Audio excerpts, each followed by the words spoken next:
Good day everyone, Warsaken here. In today's video I will go through the updates to the Warsaken client and app that came out on August 2nd this year. The most notable change is that this service escalation, the set 2 packs are now sold on the website and they are also visible on the find and cards section. And during the time of this video there is still some 12 days before they actually are buyable and openable.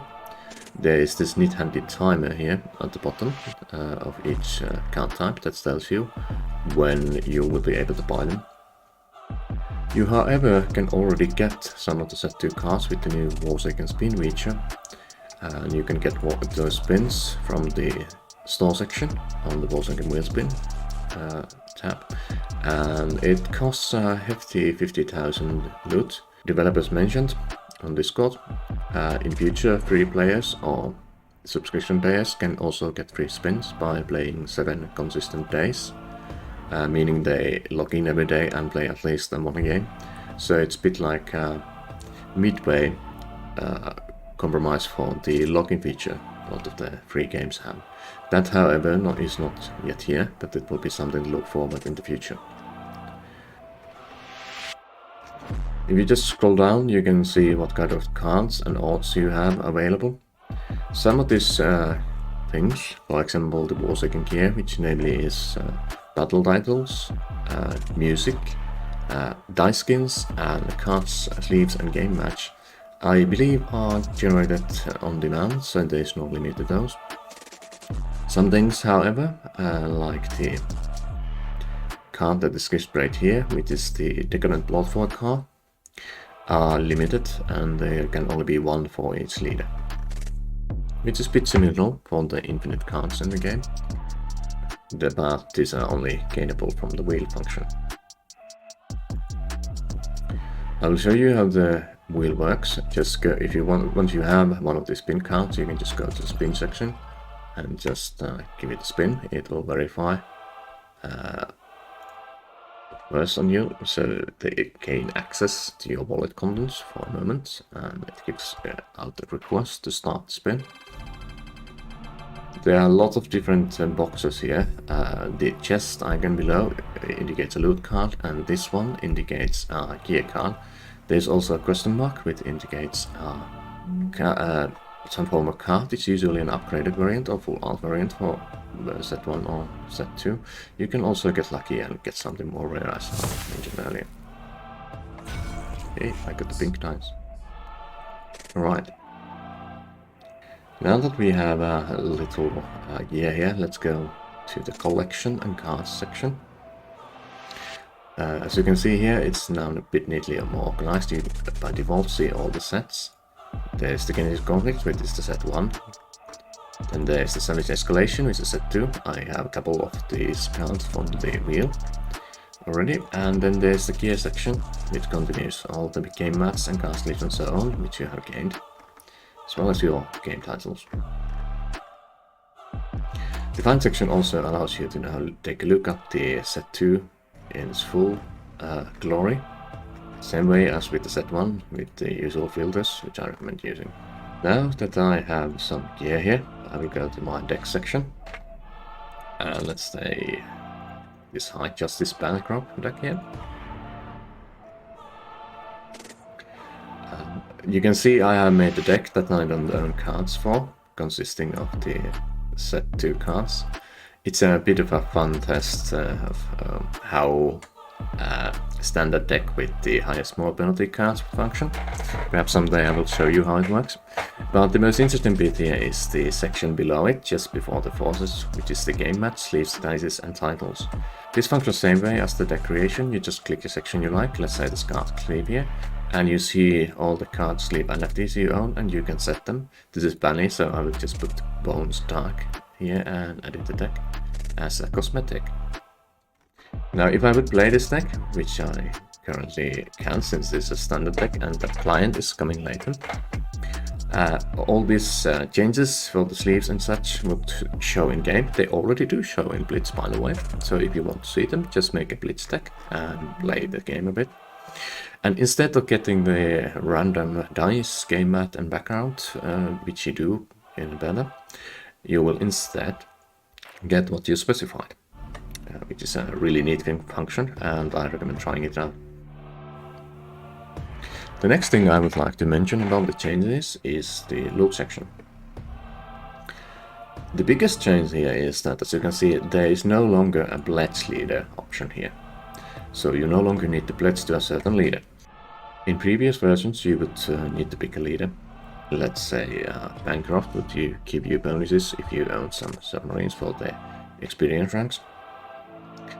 But in this case there are no longer bonuses and penalties, so for some people this might net experience loss, and for some players it will increase the maximum amount. For me it remained more or less same. I also have, as you can see, my daily loot claim is a weird number. It's 16,574, while before it was 15,000, and this is because they changed the loot calculation a bit.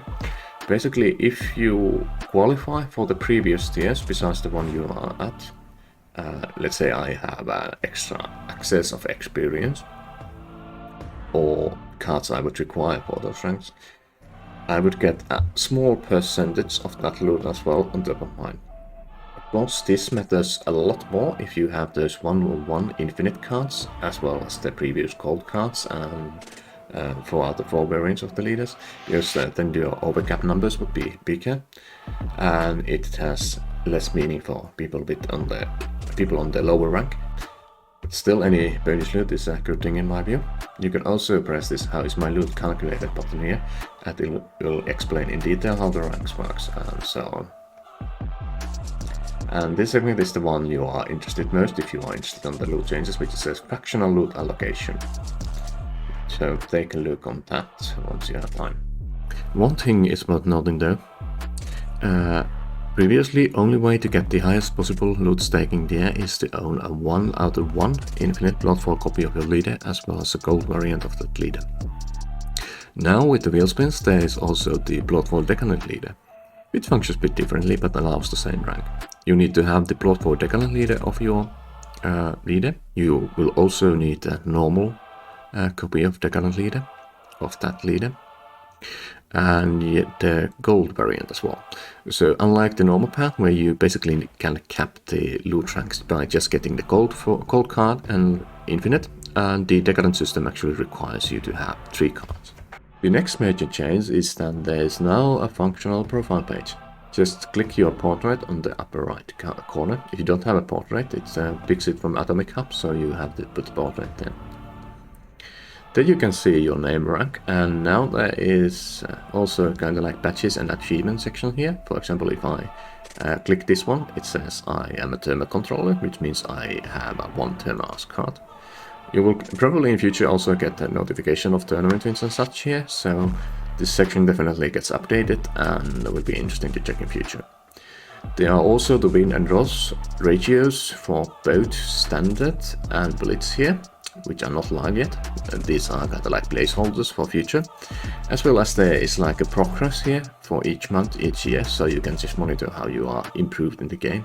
And then at the bottom there are 2 extremely important choice buttons here. The combat collection, which allows you to view more cards in your collection at once, and card animations. If I check both of these off, like so, and go to my collection, you see I have 5 cards in a row here, and there is no animation on the Dark Bear card here as an example, but if I highlight it, the flames and animation will still show here. If I will go back and I enable both of these and go back to my collection, you see there is now 6 rows for cards here instead of 5, and the Dark Bear now, as well as the other cards, have animation. For this video purposes though, I will switch off the card animations because it speeds up loading times quite a bit, and it's recommended for people with low internet connections or using mobiles with smaller data plans to basically just disable the card animations here. I however recommend the combat collection for everyone that is not using mobile because it makes it a lot easier to browse through cards, and I quite like the feature. There are also some other sections here that will be live in the future. There is the linked option. I do not know what this starts, but I would speculate you can probably link Twitch streams and chats here if you have them. And then there's of course the old redeem section for the codes or cards as we call them, which they occasionally drop on Discord. Right, let's go back to cards section for a moment, which is the collection you have. There are two different upgrade options added in this client. The first one is preparation for future, which allows you to basically check the gear section and pick anything here. Let's say this Bruce Metal inverted and pick upgrade. And it would let me take 5 different gear NFTs and just burn them, and I would instead get a free spin. This is kind of a way for you to get rid of those extra NFTs you get from spins which you don't want to use or don't want to sell, and get an additional chance to get those Decadent Blood Void cards from the spins. I would also like to notice that this feature is in preparation stage at the moment during this video, so about a week from now it should be functional and get into the developers. So for now you can see the recipes, but you are unable to basically use it. You can also change the cards here in the recipe, just basically checking it from the drop down list. So in my case I would for example use the Covenant titles, which I have multiples of. So keep that in mind for the future. The second change is that there is now a new update for the Flame Deck variation of cards. With a variation and pick any normal Fire Force version. Since the Flame Deck upgrade actually uses normal Fire Force cards, and normal Fire Force cards are simply 5 copies of full art card or metal card without any upgrade cards used, and that creates a normal Fire Force version. So it's a way to upgrade this normal Fire Force card with the bronze medal here, like this 5R here,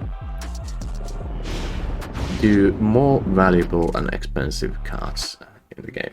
So once I click the upgrade option here, it shows me that I have 2 copies of the required normal Fireforge variants of the card, as well as 1 of the Hex Void cards. You need 2 Fireforge and 1 Hex Deck card basically, and for the upgrade, as well as 2 first wave, or in case of set 2, that variant first wave upgrade cards, which I currently don't have. And you will get a significantly more valuable card. In case of this set 2 card, for example, the components only amount to approximately 2000 experience, and you get 20,000 if you upgrade this card. And the upgrade procedures, the upgrade art is actually pretty dope. I only have 3 of them, but I'm gonna show one. It's the Flame Deck, and it's a really cool kind of like a circuitry art format, which I think is one of the better ones they have made so far. It's really clear, it's a distinct color, and I quite like it. So if you have a lot of those normal Fireforge cards, which you have taken, let's say for budget reasons like I have, and you get more of the upgrade cards, so you can just upgrade those for more expensive heavy variants, which will be beneficial for you for staking and in-game rewards later on. As I mentioned before, you can now go to either your card section or find section and just go through all the Genesis Conflict, which is the set 1, or the Savage Escalation cards from set 2. I especially recommend you to just go through the set 2 cards a bit and see how they are like.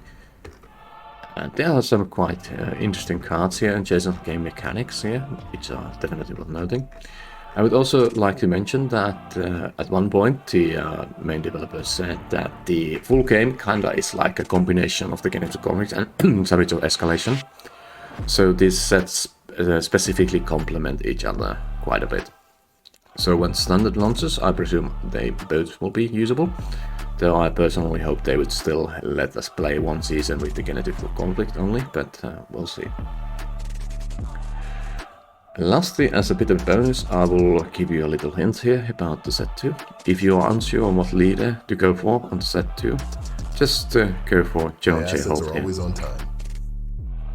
I will probably in future cover the set 2 a bit more in depth, just highlighting a few cards and mechanics which I could, but for a singular pick for set 2 I'd say you can never go wrong by going with Hull. And the reasons are simple. Unlike our other cards, in both Blitz and Standard, which start with 8 cards in hand, Hold actually starts with 9, meaning he immediately has an advantage of 1 draw. I'm not 100% certain if he will have 9 cards in Blitz, but I do know from the test server that it functions like that with Standard mechanics. He also has the same draw mechanics as Lockwood, making he can draw 2 cards every 2 turns, making him a leader that basically gets more cards than the other leaders, and this is a significant advantage in a card game. Additionally, his 5-point ability more highlights this ability. He gets extra draws for territory elimination, which he can do free with his card ability. So he has elimination ability that also gives him draws, as well as an ability to get cards back from discard. So this entire leader functions like an ultimate court draw leader, and that is something you can add to every single mechanic in the game, and it functions just fine. So when in doubt, take Hold. The other leaders, of course, are especially good for certain type of gameplay. For example, Lacroix here is the most irritating leader to play against. I won't spoil that more, probably we'll cover it later, but let's just say it's gonna be hard to get those 2 timer or higher cards on the field with him here. Anyways, this should cover most of the things on the new update. As always, thank you for watching and stay safe.